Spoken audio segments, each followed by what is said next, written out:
നമസ്കാരം പ്രിയപ്പെട്ടവരെ, നമ്മുടെ പുതിയൊരു അധ്യായത്തിലേക്ക് ഏവർക്കും ഹൃദ്യമായ സ്വാഗതം. നമ്മളിന്ന് വളരെ ഗൗരവമുള്ള എന്നാൽ നമ്മുടെയെല്ലാം ജീവിതവുമായി ഏറെ അടുത്തു നിൽക്കുന്ന ഒരു വിഷയത്തെക്കുറിച്ചാണ് സംസാരിക്കാൻ പോകുന്നത്. മനുഷ്യനൊരു സാമൂഹ്യ ജീവിയാണ്. നമ്മൾ ജനിച്ചു വീഴുന്നത് ഒരു കുടുംബത്തിലേക്കാണ്. ആ കുടുംബത്തിന് ചുറ്റും ഒരു കൂട്ടം ബന്ധുക്കളുണ്ട്.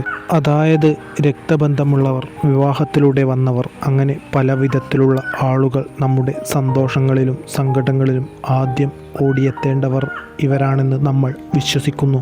എന്നാൽ പലപ്പോഴും നമ്മൾ ചോദിച്ചു പോകുന്ന ഒരു ചോദ്യമുണ്ട്: ബന്ധുക്കൾക്കിടയിൽ ഞാൻ ആരാണ്? അവർ എന്നെക്കുറിച്ച് യഥാർത്ഥത്തിൽ എന്താണ് ചിന്തിക്കുന്നത്? പുറമേ നമ്മൾ കാണുമ്പോൾ ചിരിക്കുന്ന, കെട്ടിപ്പിടിക്കുന്ന, വിശേഷങ്ങൾ ചോദിക്കുന്ന ഈ മനുഷ്യരുടെ ഉള്ളിലിരിപ്പ് എന്താണ്? അവർ നമ്മെക്കുറിച്ച് രഹസ്യമായി പറയുന്നത് എന്താണ്? അവരുടെ മറ്റൊരു മുഖം എങ്ങനെയുള്ളതാണ്? ഇതേക്കുറിച്ചാണ് നാം ഇന്ന് വിശദമായി പരാമർശിക്കാൻ പോകുന്നത്. ഈ പ്രപഞ്ചത്തിൽ ഒന്നും യാദൃശ്ചികമല്ല. നമ്മൾ കാണുന്ന ബാഹ്യമായ കാര്യങ്ങൾക്കപ്പുറം വലിയൊരു യാഥാർത്ഥ്യമുണ്ട്. മനുഷ്യരുടെ മനസ്സ് ഒരു കടൽ പോലെയാണ്. മുകൾ പരപ്പ് ശാന്തമായിരിക്കാം, എന്നാൽ ഉള്ളിലാവട്ടെ വലിയ അടിയൊഴുക്കുകൾ ഉണ്ടാവും. ബന്ധുക്കളുടെ കാര്യത്തിലും ഇതുതന്നെയാണ് സംഭവിക്കുന്നത്. പലപ്പോഴും നമ്മൾ വിചാരിക്കും അവർ നമ്മുടെ നന്മ ആഗ്രഹിക്കുന്നവരാണെന്ന്. എന്നാൽ അവരുടെ യഥാർത്ഥ മനോഭാവം എന്താണെന്ന് മനസ്സിലാക്കാൻ ഭഗവാന്റെ ഈ സന്ദേശം നിങ്ങളെ സഹായിക്കും. ഇത് നിങ്ങളുടെ പ്രാർത്ഥനയുടെയും വഴിപാടുകളുടെയും ഫലമായി ലഭിക്കുന്നതാണ്. നിങ്ങൾക്കെതിരെ ശത്രുക്കൾ അണിയറയിൽ പ്രവർത്തനം ആരംഭിക്കുമ്പോൾ ഭഗവാൻ നിങ്ങളെ സംരക്ഷിക്കുന്നതിനായി, രക്ഷാ കവചമൊരുക്കുന്നതിനായും ഇത്തരം സന്ദേശങ്ങൾ നൽകും. പ്രിയപ്പെട്ടവരെ, നിങ്ങളുടെ ജീവിതത്തിൽ പലപ്പോഴും നിങ്ങൾ കാണുന്ന സ്നേഹപ്രകടനങ്ങളും ബന്ധുത്വങ്ങളുമെല്ലാം സത്യമാണെന്നാണ് നിങ്ങൾ വിശ്വസിക്കുന്നത്. നിഷ്കളങ്കമായ ഒരു കുട്ടിയെപ്പോലെ നിങ്ങൾ അവരെ വിശ്വസിക്കുന്നു. എന്നാൽ പലപ്പോഴും അതൊരു സ്വപ്നം പോലെ മാത്രമാണ്.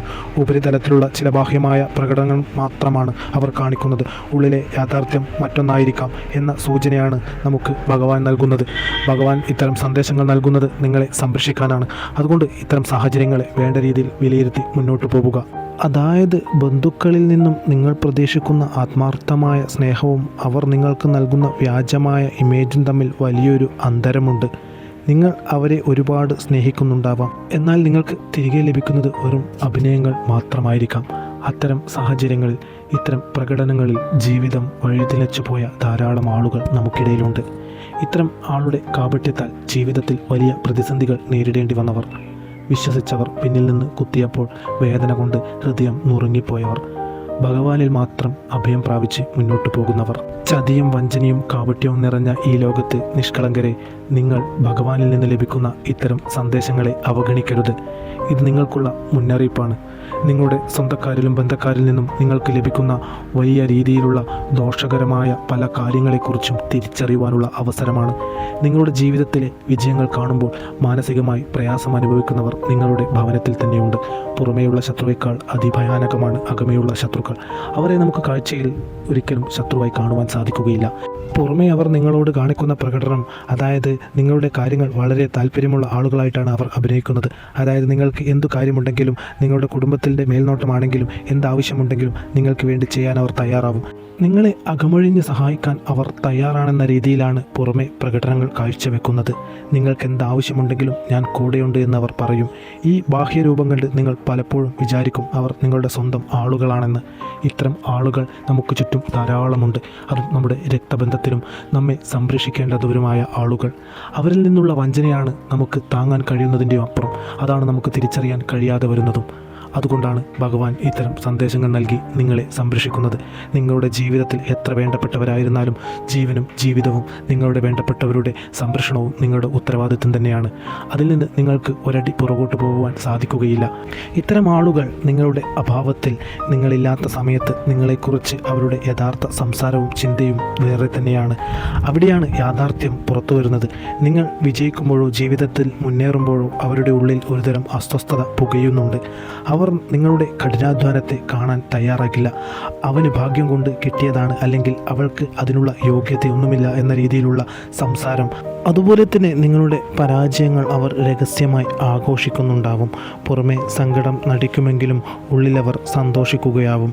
നിങ്ങൾ എങ്ങനെയെങ്കിലും തകർന്നു കാണാൻ ആഗ്രഹിക്കുന്ന ആളുകൾ നിങ്ങളുടെ ബന്ധുക്കൾക്കിടയിലുണ്ട്. പ്രിയപ്പെട്ടവരെ, ഇവിടെ നാം മനസ്സിലാക്കേണ്ട വലിയൊരു തത്വമുണ്ട്. നിങ്ങളുടെ വിജയത്തിൻ്റെ രഹസ്യം അന്വേഷിച്ച് മറ്റുള്ളവർ നടക്കുമ്പോൾ അത് നിങ്ങളുടെ കഠിനാധ്വാനത്തിൻ്റെയും ആത്മസംയമനത്തിൻ്റെയും ഫലമാണെന്ന് അവർക്കറിയില്ല. അവർ നിങ്ങളുടെ പിന്നാലെ നടക്കുന്നത് നിങ്ങൾ എന്തെങ്കിലും നേടിയതുകൊണ്ടാണ്. നിങ്ങൾ അതിനു വേണ്ടിയിട്ടുള്ള കാര്യങ്ങൾ ചെയ്തതുകൊണ്ടാണ് അവർ അന്വേഷിച്ചു നടക്കുന്നതും. ജീവിതത്തിൽ ഒന്നുമില്ലാത്ത ഒരു വ്യക്തിയുടെ പുറകെ ആരും പോവാറില്ല. അവിടെയാണ് പഴയൊരു പഴഞ്ചൊല്ല് പ്രസക്തമാകുന്നത്: മാങ്ങയുള്ള മാവിലെ ആളുകൾ കല്ലെറിയൂ. നിങ്ങൾ ഒന്നിനും കൊള്ളാത്തവനായി ഇരിക്കുകയാണെങ്കിൽ ആരും നിങ്ങളെ ശ്രദ്ധിക്കില്ല, ആരും നിങ്ങളെക്കുറിച്ച് സംസാരിക്കില്ല. നിങ്ങളിൽ നിങ്ങളേതായിട്ടുള്ള ധാരാളം പ്രത്യേകതകൾ പൂത്തുലഞ്ഞു നിൽക്കുന്നത് കൊണ്ട് തന്നെയാണ് എല്ലാവരും നിങ്ങളെ നേർക്ക് വരുന്നത്. നിങ്ങളുടെ കഴിവുകളും നിങ്ങളുടെ വളർച്ചയുമാണ് അവർക്ക്, പ്രത്യേകിച്ച് നിങ്ങളുടെ ബന്ധുക്കൾക്ക്, അവരെ അസ്വസ്ഥമാക്കുന്നത്. ആ അസ്വസ്ഥതയാണ് പിന്നീട് കുശുമ്പും അസൂയുമായി പുറത്തു വരുന്നത്. അവർ സ്വയം യാതൊരു കാരണവുമില്ലാതെ നിങ്ങളെ ശത്രുവായി പ്രഖ്യാപിക്കും. നിങ്ങൾക്കെതിരെ സാധ്യമാവുന്ന സമയങ്ങളിലെല്ലാം അവർ പടയൊരുക്കും. അവർ സത്യത്തിൻ്റെ മാർഗമല്ല സ്വീകരിക്കുന്നത്, അവർ നേരിൻ്റെ പാതയിലല്ല സഞ്ചരിക്കുന്നത്. എന്നാൽ നിങ്ങൾ ഇതുവരെ സഞ്ചരിച്ചതും നിങ്ങൾ മുന്നോട്ട് വന്നതും നിങ്ങൾ ഉയർത്തിപ്പിടിക്കുന്നതുമായ വിശ്വാസങ്ങളും എല്ലാം അവർക്ക് അത് സഹിക്കാവുന്നതിൻ്റെയും അപ്പുറമാണ്. എന്ത് ചെയ്തിട്ടും നിങ്ങൾ വലിയ രീതിയിൽ തകരുന്നില്ല. നിങ്ങൾക്ക് കണ്ണിന് നേരെ വരുന്നത് കണ്ണിൻ്റെ പുരികത്തിനായി മാറി നിൽക്കുന്നു. ഇതെല്ലാം ഭഗവാന്റെ ചൈതന്യം കൊണ്ട് തന്നെയാണ്. അവർക്കറിയില്ല ഭഗവാന്റെ രക്ഷാകവചം നിങ്ങൾക്കുണ്ടെന്ന്. അവർ ഇനിയും ആവർത്തി ഇത്തരം കാര്യങ്ങൾ നിങ്ങൾക്കെതിരെ ചെയ്തുകൊണ്ടിരിക്കും. ഈ ഒരു അധ്യായം കേൾക്കുന്ന എൻ്റെ പ്രിയപ്പെട്ടവരെ, നിങ്ങൾ മനസ്സിലാക്കുക, എവിടെയോ ഒരു കോണിലിരുന്നു കൊണ്ട് നിങ്ങളുടെ ബന്ധുമിത്രാദികളിൽ ആരോ ഒരാൾ നിങ്ങൾക്കെതിരെ പ്രവർത്തിക്കുന്നുണ്ട്. നിങ്ങളുടെ വിജയങ്ങളെ തടയുന്നതിനായി, നിങ്ങളിലേക്ക് സന്തോഷങ്ങളും സൗഭാഗ്യങ്ങളും അത് വരാതിരിക്കുന്നതിനായി അതിനുവേണ്ട പ്രവർത്തനങ്ങൾ അവർ നിത്യേന ചെയ്തുകൊണ്ടിരിക്കുന്നുണ്ട്. അവരുടെ പ്രാർത്ഥനകൾ നിങ്ങളുടെ നാശം ആഗ്രഹിക്കുന്നുണ്ട്. വിജയിക്കുമെന്ന് ഉറപ്പുള്ള പല കാര്യങ്ങളിലും നിങ്ങൾ പരാജയപ്പെട്ടു പോകുന്നതും, നിങ്ങളുടെ കൈവെള്ളയിൽ എത്തിയത് നഷ്ടപ്പെട്ടു പോകുന്നതും, സാമ്പത്തികമായി ചില സന്ദർഭങ്ങളിൽ ബുദ്ധിമുട്ട് അനുഭവിക്കുന്നവരും ഇത്തരം പ്രവർത്തനത്തിൻ്റെ ഭാഗമായി തന്നെയാണ്. പല ആളുകളുടെ കണ്ണേറും ശത്രുദോഷവും പ്രാക്കും ഏറ്റുവാങ്ങിക്കൊണ്ടാണ് നിങ്ങൾ നിത്യേന മുന്നോട്ട് പോകുന്നത്. ഓരോ ദിവസവും നിങ്ങൾക്കെതിരെ ഇത്തരത്തിലുള്ള പ്രാക്കും ശത്രുദോഷവും എല്ലാം ഉണ്ടാവുന്നു. ശത്രുക്കൾ പല വിധത്തിലുള്ള ആയുധങ്ങൾ നിങ്ങൾക്കെതിരെ ചെയ്യുന്നു. ചില സന്ദർഭങ്ങളിൽ നിങ്ങൾ തന്നെ ആലോചിക്കാറില്ലേ, എന്തുകൊണ്ടാണ് എൻ്റെ ജീവിതത്തിൽ ഇത്രയേറെ പ്രയാസങ്ങളും പ്രതിസന്ധികളും കടന്നു വരുന്നതെന്ന്? സത്യത്തിൻ്റെ മാർഗത്തിലും ജീവിതത്തിൽ നാം ഉയർത്തിപ്പിടിക്കുന്ന മൂല്യങ്ങളും സത്യമുള്ളതാവുമ്പോൾ ഇത്തരം പ്രയാസങ്ങളും പ്രതിസന്ധികളും നാം അനുഭവിക്കേണ്ടി വരും. നമുക്കിടയിൽ നിന്ന് നാം പ്രതീക്ഷിക്കാത്ത ആളുകൾ പോലും നമുക്കെതിരെ വലിയ രീതിയിലുള്ള ദുഷ്പ്രവൃത്തികൾ ചെയ്യും. നമ്മുടെ ജീവഹാനിയും മാനഹാനിയും വരെ സംഭവിക്കാം. നാം ഇല്ലാത്ത സമയങ്ങളിൽ നമ്മെക്കുറിച്ച് ഇല്ലാത്ത കാര്യങ്ങൾ പ്രചരിപ്പിക്കും. നിങ്ങൾ മനസ്സിലാക്കേണ്ടത്, നിങ്ങൾ ശരിയായ പാതയിൽ സഞ്ചരിക്കുന്നത് കൊണ്ട് തന്നെയാണ് ഇത്തരം ദുഷ്ടശക്തികൾ ഉണ്ടാവുന്നത്. നിങ്ങൾക്ക് എന്തെല്ലാമോ ചില പ്രത്യേകതകളുണ്ട്. അതുകൊണ്ട് തന്നെയാണ് അവർ നിങ്ങളെ വേട്ടയാടുന്നത്. അവർക്ക് നേരെ നിന്ന് നിങ്ങളോട് യുദ്ധം ചെയ്യാൻ കഴിവില്ല. അവർ ഒളിഞ്ഞുതിരുന്ന് തന്നെ യുദ്ധം ചെയ്യും. ആ യുദ്ധത്തെ നിങ്ങൾ നിശബ്ദമായി നേരിടുക തന്നെ വേണം. ഭഗവാന്റെ അനുഗ്രഹവും ചൈതന്യവും നിങ്ങൾക്കുണ്ടാവും. നിങ്ങൾ പ്രാർത്ഥനാപൂർവ്വം മുന്നോട്ട് പോകണം. ആ പ്രാർത്ഥനയും വഴിപാടും തന്നെയാണ് നിങ്ങളുടെ ഇത്രയും നാളുള്ള ജീവിതത്തിൽ ഇത്തരം ദുഷ്ടശക്തികളെ ചെറുത്തു തോൽപ്പിക്കാൻ നിങ്ങൾക്ക് കരുത്തായത്. നിങ്ങൾ അറിയാത്ത എത്രയോ ശത്രുക്കൾ നിങ്ങളിൽ നിന്ന് വിടവാങ്ങിയിരിക്കുന്നു. നിങ്ങൾ അറിയാതെ തന്നെ അത്തരം യുദ്ധങ്ങൾ വിജയിച്ചിരിക്കുന്നു. ഈ ഒരു അധ്യായം കേൾക്കുന്ന എൻ്റെ പ്രിയപ്പെട്ടവരെ, നിങ്ങൾ ഈ ഒരു ജൂൺ മാസം കഴിയുന്നതിന് മുമ്പ് തൊട്ടടുത്തുള്ള ശിവക്ഷേത്രത്തിൽ ദർശനം നടത്തി ജലധാരയും മൃത്യുഞ്ജയ ഹോമവും വഴിപാടുകൾ ചെയ്ത് പ്രാർത്ഥിക്കുക. അതോടൊപ്പം തന്നെ ഓം നമഃശിവായ എന്ന് കമൻ്റായി രേഖപ്പെടുത്തുക. ഭഗവാന്റെ നാമം ജപിക്കുന്നത് പോലും ഇത്തരം ദുഷ്ടശക്തികളെ നിങ്ങളിൽ നിന്നും അകറ്റി നിർത്തും. ഇത്തരം ദുഷ്ടശക്തികളിൽ നിന്ന് മോചനം ലഭിക്കാൻ പ്രാർത്ഥനാപൂർവം മുന്നോട്ട് പോവണം. നാം പറഞ്ഞതുപോലെ ശിവക്ഷേത്രത്തിൽ ദർശനം നടത്തുക. അതോടൊപ്പം തന്നെ ഗണപതി ക്ഷേത്രത്തിൽ ദർശനം നടത്തി നാളികേരമുടച്ച് പ്രാർത്ഥിക്കുക. നിങ്ങൾക്കെതിരെ ഉണ്ടാക്കുന്ന എല്ലാ വിഘ്നങ്ങളെയും തകർത്ത് മുന്നോട്ട് പോകുവാൻ അത് സാധിക്കും. നിങ്ങളിന്ന് അനുഭവിക്കുന്ന എല്ലാ മടി, അലസത, മറ്റു പല തടസ്സങ്ങൾക്കും പിന്നിൽ ഇത്തരം ദുഷ്ടശക്തികൾ തന്നെയാണ്. ഇത്തരം ദുഷ്ടരായ മനുഷ്യരുടെ പ്രവർത്തനങ്ങൾ തന്നെയാണ്. അത്തരം അദൃശ്യമായ കരങ്ങളെ നമുക്ക് കാണുവാൻ സാധിക്കുകയില്ല.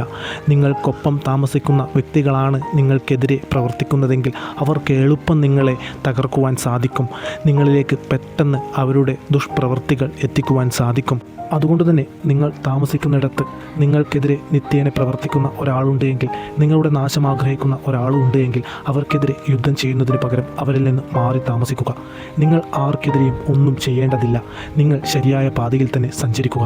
തെറ്റായ പാതയിലേക്ക് നാം തിരിഞ്ഞാൽ പിന്നെ നമുക്ക് ശരിയായ പാതയിൽ എത്തണമെങ്കിൽ ആ തെറ്റായ വഴിയിൽ തന്നെ ഒരുപാട് ദൂരം സഞ്ചരിക്കേണ്ടി വരും. അത് നമ്മുടെ ജീവിതത്തെ പ്രതികൂലമായി ബാധിക്കും.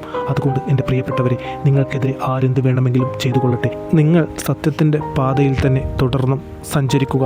നിങ്ങൾ ആരെയും വേദനിപ്പിക്കരുത്. മറ്റൊരാളുടെ കണ്ണുനീരിന് നിങ്ങൾ കാരണമാവരുത്. നിങ്ങളുടെ ശത്രു എത്ര വലിയ സമ്പന്നനോ ശക്തനോ ആയിക്കൊള്ളട്ടെ, അവർ ഈ പ്രപഞ്ചത്തിന് മുന്നിൽ ഒന്നുമല്ല.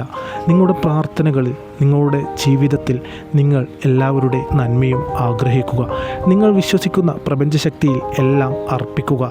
ഭഗവാൻ നിങ്ങൾക്കൊപ്പമുണ്ട്. അതുകൊണ്ട് തന്നെയാണ് ഇത്തരം സന്ദേശങ്ങളും ഇത്തരം മുന്നറിയിപ്പുകളും നൽകി ഇങ്ങനെയുള്ള വ്യക്തികളിൽ നിന്ന് നിങ്ങൾക്ക് സംരക്ഷണം ഒരുക്കുന്നത്. ഇത് കേൾക്കുമ്പോൾ നമുക്ക് ഭയമല്ല വേണ്ടത്, ജാഗ്രതയാണ്. മറ്റുള്ളവരുടെ നെഗറ്റിവിറ്റി പേടിച്ച് നാം ഒളിച്ചോടരുത്. നമ്മൾ നമ്മുടെ വഴിക്ക് മുന്നോട്ട് തന്നെ പോവണം. നമ്മുടെ പ്രയാണം ഇനിയും തുടരണം. നമ്മുടെ വിജയമാണ് ശത്രുക്കൾക്ക് നൽകാൻ കഴിയുന്ന ഏറ്റവും വലിയ തിരിച്ചടി. നിങ്ങളുടെ വിജയം കാണുമ്പോഴാണ് അവർ മാനസികമായി തകരുന്നത്. നിങ്ങളുടെ വിജയം കാണുമ്പോൾ പ്രയാസം അനുഭവപ്പെടുന്ന, നിങ്ങളുടെ തകർച്ച ആഗ്രഹിക്കുന്ന ആളുകളിൽ നിന്ന് തീർച്ചയായും സാധ്യമാവുകയാണെങ്കിൽ അകലം പാലിക്കുക. ഇനി അതിന് സാധ്യമാവുന്നില്ല എങ്കിൽ അത്തരം ആളുകൾക്കൊപ്പം തന്നെ തുടരുന്നുവെങ്കിൽ വലിയ ജാഗ്രത പാലിക്കുക. അവർക്കെതിരെ പ്രവർത്തിക്കാതിരിക്കുക, അവരെ നിരീക്ഷിക്കുക. നിങ്ങൾ ചൊവ്വ വെള്ളി ദിവസങ്ങളിൽ ദേവീക്ഷേത്രത്തിൽ ദർശനം നടത്തി രക്തപുഷ്പാഞ്ജലി പോലുള്ള വഴിപാടുകൾ ചെയ്ത് പ്രാർത്ഥിക്കുക. പ്രാർത്ഥനാപൂർവ്വം മുന്നോട്ട് പോവുക. ഭഗവാന്റെ ചൈതന്യം ജീവിതത്തിൽ ഉണ്ട് എങ്കിൽ ഒരു ദുഷ്ടശക്തിക്കും നിങ്ങളെ തോൽപ്പിക്കുവാൻ സാധിക്കുകയില്ല. നാം നേരത്തെ പരാമർശിച്ച ക്ഷേത്രത്തിൽ കൂടെ ദർശനം നടത്തി വഴിപാടുകൾ ചെയ്യുന്നതും അത്യുത്തമമാണ്. നമ്മുടെ ജീവിതത്തിൽ, നമ്മുടെ നിത്യജീവിതത്തിൽ ധാരാളം ശത്രുക്കൾ കടന്നു വരും. അത് ബന്ധുമിത്രാദികളിലൂടെയും സുഹൃത്തുക്കളിലൂടെയും എല്ലാം ഉണ്ടാവും. അത്തരം ആളുകളിൽ നിന്ന് കണ്ണേറ്, പ്രാക്ക്, ശത്രുദോഷം പോലുള്ള നെഗറ്റീവ് ഊർജ്ജം നമുക്ക് ചുറ്റും ഒരു വലയം തീർക്കും. അത് നമ്മളിൽ മടിയും അലസതയും ഉണ്ടാക്കും. അത് നമ്മുടെ തകർച്ചയ്ക്ക് കാരണമാകും. അത്തരം ബുദ്ധിമുട്ടുകൾ അനുഭവിക്കുന്നവരാണ് നിങ്ങളെങ്കിൽ നമ്മുടെ ചൊവ്വ വെള്ളി ദിവസങ്ങളിലും വിശേഷാൽ ദിവസങ്ങളിലും നടക്കുന്ന ശക്തിയേറിയ പൂജാ വഴിപാടുകളിൽ പങ്കാളിയാവുക. നിങ്ങളുടെ ജീവിതത്തിലെ എല്ലാ ദോഷങ്ങളെയും അകറ്റി ജീവിതത്തിൽ സമാധാനവും സന്തോഷവും ഐശ്വര്യവും സമ്പത്തും കൊണ്ടുവരുന്നതിന് ഈ ശക്തിയേറിയ പൂജാ വഴിപാടുകൾക്ക് സാധിക്കും. അതുകൊണ്ട് തന്നെ നിങ്ങളുടെ പേരും നാളും താഴെ കമൻറ്റായി രേഖപ്പെടുത്തുക. ബന്ധുക്കൾക്കിടയിലെ ചർച്ചകളും വിധി പ്രസ്താവനകളും എല്ലാം വെറും പുകമറകൾ പോലെയാണ്. അവ തനിയെ വരികയും പോവുകയും ഒക്കെ ചെയ്തോളും. കാറ്റ് വീശുമ്പോൾ പുകമറകൾ ഇല്ലാതാവുന്നത് പോലെ നിങ്ങളുടെ വിജയത്തിന് മുന്നിൽ ഈ അപവാദങ്ങളെല്ലാം ഇല്ലാതാവും. നിങ്ങളുടെ ഉള്ളിലെ യഥാർത്ഥ ശക്തിയെ നിങ്ങൾ തിരിച്ചറിയണം. നിങ്ങളുടെ ഉള്ളിലെ ആത്മവിശ്വാസം നിങ്ങൾ വീണ്ടെടുക്കുമ്പോൾ ഈ പറയുന്ന നെഗറ്റീവ് എനർജികൾക്കൊന്നും നിങ്ങളെ സ്പർശിക്കാൻ പോലും സാധിക്കുകയില്ല. അതുകൊണ്ട് തന്നെ നിങ്ങളെക്കുറിച്ച് മറ്റുള്ളവർ പറയുന്ന അപവാദങ്ങൾക്കോ കുറ്റപ്പെടുത്തലുകൾക്കോ മറുപടി കൊടുക്കാൻ നിൽക്കരുത്. നിങ്ങളുടെ ഊർജം അവിടെ പാഴാക്കരുത്. നിശബ്ദനായിട്ട് അല്ലെങ്കിൽ നിശബ്ദയായിട്ട് നിങ്ങളുടെ ലക്ഷ്യത്തിലേക്ക് നിങ്ങൾ മുന്നേറുക. നിങ്ങൾ ഇഴഞ്ഞ് ആയാലും നിങ്ങളുടെ ലക്ഷ്യത്തിൽ എത്തണം. നിങ്ങളുടെ കഠിനാധ്വാനം തുടരുക. വിജയം നിങ്ങൾക്ക് തന്നെയായിരിക്കും. ഭഗവാൻ നിങ്ങൾക്കൊപ്പമുണ്ട്. നിങ്ങൾ നേടുന്ന ആ വലിയ വിജയം തന്നെയായിരിക്കും നിങ്ങളെ തരം താഴ്ത്താൻ നോക്കിയവർക്കുള്ള ഏറ്റവും വലിയ മറുപടി. ഇതിനേക്കാൾ വലിയൊരു മറുപടി അവർക്ക് കൊടുക്കാനാവില്ല. അതാണ് ഈ ഭഗവാന്റെ സന്ദേശത്തിൽ നിങ്ങൾ മനസ്സിലാക്കേണ്ടത്. അതുതന്നെയാണ് ഭഗവാൻ നിങ്ങളോട് പറയുന്നത്. അതുകൊണ്ട് തന്നെ നിങ്ങൾ ഭഗവാനിൽ നിങ്ങളുടെ പ്രയാസങ്ങളും സന്തോഷങ്ങളും എല്ലാം അർപ്പിക്കുക. നിങ്ങൾ പ്രാർത്ഥനാപൂർവ്വം മുന്നോട്ട് പോവുക. ആ ചൈതന്യം നിങ്ങളുടെ ജീവിതത്തിൽ നിലനിർത്തുക. നിങ്ങളുടെ ഏവരുടെയും ജീവിതത്തിൽ നിന്ന് ദുഷ്ടശക്തികളെല്ലാം അകന്ന് നിങ്ങളുടെ ജീവിതത്തിൽ സമാധാനവും സന്തോഷവും ഐശ്വര്യവും സമ്പത്തും നിറഞ്ഞു നിൽക്കട്ടെ എന്ന് നാം പ്രാർത്ഥിക്കാം. നമ്മുടെ പ്രാർത്ഥനകളിൽ നിങ്ങളെ ഉൾപ്പെടുത്താം. ഇത്തരം വിശ്വാസ സംബന്ധമായ അറിവുകൾ നിങ്ങളിലേക്ക് എത്തുന്നതിന് ഈ ചാനൽ പിന്തുടരുക.